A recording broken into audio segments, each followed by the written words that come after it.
बीते कुछ समय से बड़े बड़े न्यूज़ चैनल एक दो खबरों को धारावाहिक की तरह चला रहे हैं और रोज़ वही पुरानी खबर का एक नया एपिसोड हमें परोस देते हैं।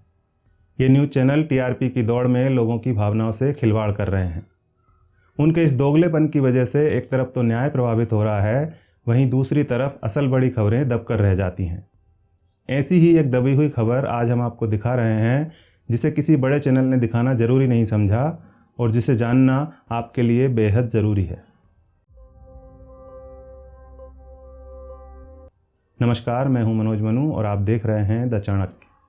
उत्तर प्रदेश प्रयागराज के होलागढ़ में एक गांव है बरईहरक। इस गांव में वैद्य विमलेश कुमार पांडे अपनी पत्नी रचना पांडे और 3 बच्चों के साथ रह रहे थे। वैद्य विमलेश पांडे और पड़ोसी गांव के एक होमगार्ड के परिवार में पिछले कुछ समय से विवाद चल रहा था। विवाद का कारण यह था कि पांडे जी के बेटे प्रिंस और होमगार्ड के परिवार की एक लड़की के बीच में दोस्ती थी। होमगार्ड ने परिवार की लड़की की शादी कहीं और तय की तो प्रिंस ने शादी तोड़वाने की धमकी दे दी। एक बार वह अपने दोस्तों को साथ लेकर लड़की की होने वाली ससुराल भी पहुंच गया था। इस बात को लेकर दोनों पक्षों में काफ़ी विवाद हुआ। पंचायत भी बुलाई गई, लेकिन कोई हल नहीं निकला। इस घटना के कुछ दिन बाद 3 जुलाई की सुबह पांडे परिवार के 4 लोग घर में मृत पाए गए। 2 जुलाई की रात को विमलेश पांडे, उनके बेटे प्रिंस, बेटी श्रेया और सृष्टि की निर्मम हत्या कर दी गई थी। चारों को धारदार हथियार से काट डाला गया था। घर में रखे सामान बिखरे पड़े थे और दोनों बेटियों के कपड़े भी अस्त व्यस्त थे। विमलेश पांडे की पत्नी रचना पांडे ही जिंदा बच पाई थी, लेकिन उनकी हालत नाजुक थी और उन्हें अस्पताल में भर्ती कराया गया था। पुलिस ने जब जांच शुरू की तो उन्हें प्रिंस पांडे और होमगार्ड के परिवार के बीच हुए विवाद के बारे में पता चला। पुलिस ने जब होमगार्ड को पूछताछ के लिए तलब किया तो पता चला कि वह हत्याकांड के दूसरे दिन से ही लापता है। पुलिस ने उसकी तलाश शुरू की और 8 जुलाई बुधवार को उसे कानपुर से पकड़ लिया गया। होमगार्ड के साथ ही उसके दोनों भाई भी पुलिस की गिरफ्त में थे। होने वाले दामाद को तो पहले ही हिरासत में ले लिया गया था। इन सब के अलावा प्रिंस के करीब 1.5 दर्जन दोस्तों को भी उठाया गया और उनसे भी पूछताछ की गई, लेकिन कोई नतीजा नहीं निकला।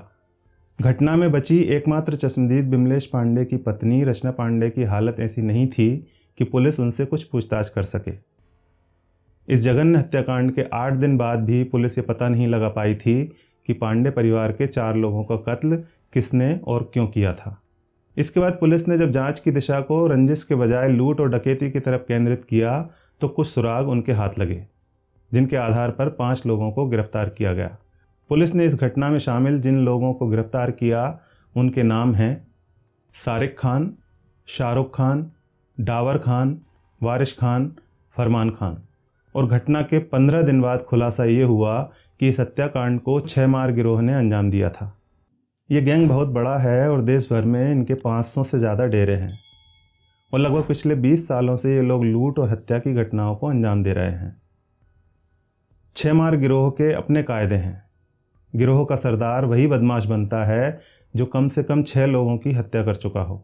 ये लोग डेरों में रहते हैं और आपस में ही शादी विवाह करते हैं, लेकिन इसके लिए भी न्यूनतम योग्यता तय है। गैंग के युवकों की शादी भी तभी होती है जब वे 6 लोगों को मौत के घाट उतार देते हैं। इसीलिए इस गिरोह का नाम 6 मार है। ये गैंग गांव या शहर के बाहर अपना डेरा डालकर परिवार के साथ रहते हैं। अपराध को अंजाम देने में गिरोह के सदस्यों का पूरा परिवार सहयोग करता है। सबकी अलग अलग भूमिका होती है। बुजुर्ग, बच्चे और महिलाएं दिन के समय में भीख मांगते हैं और फेरी लगाने का काम करते हैं। इस तरह ये उन घरों की रेकी करते हैं जहां ये वारदात कर सकते हैं। उसके बाद रात के वक्त इस गिरोह के जवान लोग उस घर में घुसकर डकैती करते हैं। इस गिरोह की खानदानी परंपरा भी है कि ये वारदात के बाद उस परिवार के कम से कम एक शख्स की हत्या जरूर करते हैं। ये गिरोह बड़ी बेरहमी से लोगों की जान ले लेते हैं। हत्या में कुल्हाड़ी, चाकू, चॉपर जैसे हथियारों का इस्तेमाल करते हैं, जिनकी आवाज़ नहीं होती। इनके लिए मकान मालिक का धनवान होना ज़रूरी नहीं है। डकैती के दौरान 2-4 हज़ार रुपये भी मिल जाएं तो उससे काम चला लेते हैं। एक जगह वारदात करके दूसरे शहरों में डेरा डाल लेते हैं। ये लोग इतने खूंखार और बेरहम हैं कि किसी की भी जान लेने से पहले एक बार भी नहीं सोचते। ये जब किसी वारदात को अंजाम देते हैं तो हथियार लेकर घर में सो रहे लोगों के सिरहाने खड़े हो जाते हैं।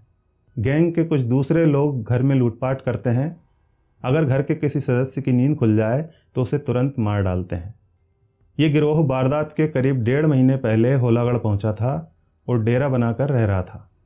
यह गांव में भीख मांगकर पेट पालते थे और इसी दौरान रेकी भी करते थे। वैद्य विमलेश पांडे का घर गांव से बाहर था, ऐसे में गिरोह ने वारदात के लिए उनके घर को चुना। 2 जुलाई की रात को गिरोह के कुल 6 लोग लूट की नीयत से उनके घर में घुसे और पांडे परिवार के विरोध करने पर एक एक कर 4 सदस्यों को मौत के घाट उतार दिया। बदमाशों ने रचना पांडे को भी मारने की कोशिश की, लेकिन वह बेहोश हो गई तो उन्हें मरा हुआ समझकर छोड़ दिया और घर से 25,000 रुपये लूटकर भाग गए। इस गिरोह का सरगना मोबिन खान बंदायूं से गिरफ्तार किया गया, जिस पर 50,000 का इनाम भी घोषित था।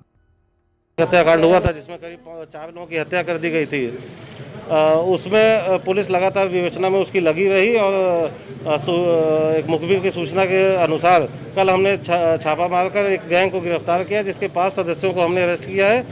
ये एक तरह का घुमंतू खाना बदोश गैंग है, जिसका मोडस ऑपरेंडी इस तरह का है कि वो कहीं भी स्थायी रूप से नहीं रहता, अस्थायी रूप से टेंट लगा के ये गैंग रहता है और ये दिन में भीख मांगने निकलता है और उस तरह से ये इलाके का अध्ययन करता है और उन इलाकों को टारगेट करता है जो कि सड़क मार्ग से या मोटरेबल रोड से नज़दीक हो लेकिन रिमोट में हो, आसपास बहुत सारे मकान न बने हो, बहुत इलाके ना हो, ऐसे इलाकों को चिन्हित करके रात में घटना को अंजाम देता है।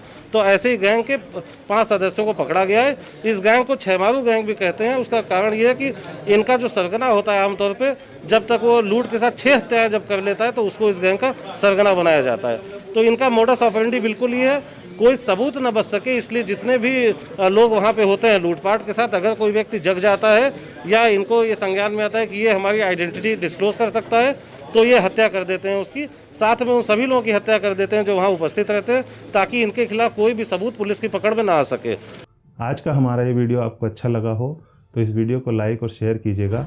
अगर आप हमारे चैनल पर नए हैं तो इसे सब्सक्राइब कर लीजिए और अगर आप ये वीडियो फेसबुक पर देख रहे हैं तो हमारे फेसबुक पेज को लाइक करें। धन्यवाद।